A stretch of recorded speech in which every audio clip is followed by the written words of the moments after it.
Deadline day fast approaching and clubs have just over 3 weeks now to get their remaining deals sorted. Michael Bridge is alongside me for the latest. We will start with Manchester United because they got Benjamin Sesko sorted. What might that mean for the future of Rasmus Højlund? Really interesting one, this, Rob. This morning we found out that AC Milan are in talks with Manchester United over a potential loan signing for Rasmus Højlund. Now, Milan want to do a loan deal with an option to buy. The United's preference is to do a permanent deal, or at least have a permanent deal in this potential loan, where they would consider offers of around £40 million. Now, we know the arrival of Sesko will limit Højlund's game time, but there's more to it, really, because Sesko wasn't involved yesterday and Højlund was an unused sub against Fiorentina at Old Trafford yesterday, playing Mason Mount in a false nine. Now, we know Højlund has said before on the United Tour of America he wants to stay, but you got the impression that that was an indication yesterday that he's joining the likes of Jadon Sancho and Anthony, Garnacho, Tiro Malacia on players United probably want to move on.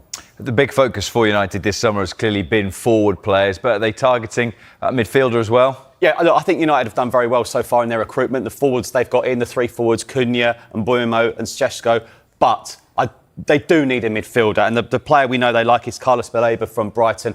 But the message from Brighton is, we do not need to sell. He's got a deal that runs until 2028, and also a Brighton club-held option allowing him to extend a further stay for a further 12 months. Now, Brighton, recruitment-wise, have been brilliant, haven't they, over the years? And we know they don't let their players go on cheap. Moise Caicedo to Chelsea, £115 million in 2023. We know United are looking to sell players as well. So at the moment, that looks a very difficult deal to do. But United fans very happy so far. And also, obviously, there's Donnarumma. They like him as well at PSG. So they're not done yet. But obviously, 22 days to go. I'm sure they're looking to bring a couple more in. Excuse me, the one person you sort of start to feel a little bit sorry for in this window is Eddie Howe, who is asked day after day what is going on with Alexander Isak. What's the latest he said? Yeah, the double-header of pre-season matches at St James's Park this weekend. Do you know what? Eddie Howe is always good to listen to.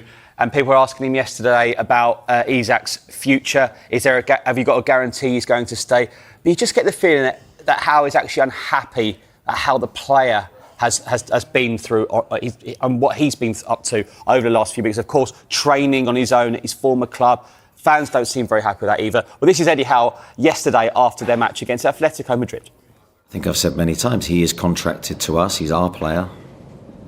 The club basically make the decision on his future. I don't know what that will be. Of course, I have a preferred outcome. I want the best and strongest squad possible, but also I want the players that really want to play for this football club. For me, I'm just trying to manage the situation and manage the team, most importantly. Manage the group of players that I'm working with day to day that I love coaching and helping, and we're focusing on Aston Villa.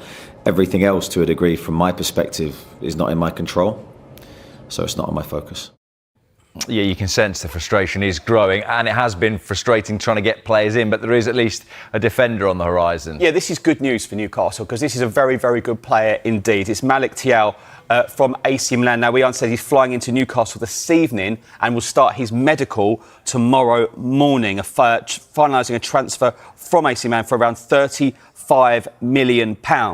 Now, Newcastle at the back, their fans will sort of tell us, look, we're pretty light at the back. We've got Dan Burn and Sven Botman on the left-hand side of the centre halves, but only Fabian Schär on the right-hand side of the centre halves. And as I keep saying time and time again, with the Champions League's new format, the clubs have to get bigger squads. So that looks like a very good signing for Newcastle United.